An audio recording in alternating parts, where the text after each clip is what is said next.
SD Negeri Sirna Asih yang berlokasi di Desa Sirna Asih, Kecamatan Cigudeg, Kabupaten Bogor, mendapatkan bantuan dana alokasi khusus atau DAK. Hal itu disampaikan oleh operator SDN Sirna Asih Marwan Gunawan, yang menjelaskan bahwa sekolahnya sangat terbantu atas pemberian bantuan DAK tersebut yang diberikan oleh pemerintah pusat melalui APBN, Anggaran Pendapatan dan Belanja Negara. Penerimaan DAK itu bersifat bantuan peningkatan sarana dan prasarana pendidikan. Bantuan berbentuk pembangunan lab komputer, perpustakaan, dan rehab 3 unit ruang kelas dan rehab ruang UKS.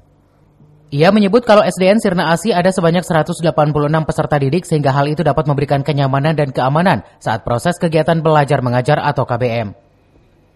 Bantuan seperti ini, jadi sekolah terbantu dan ya kita yang jauh dari lokasi keramaian lah, istilahnya tertinggal, terjauh, terluar lah, kita bisa ada penyamarataan dengan yang ada di kota lah, Cibinong. Ya, dengan mendapatkan tuntas ini, program tuntas, jadi kebutuhan sekolah terpenuhi.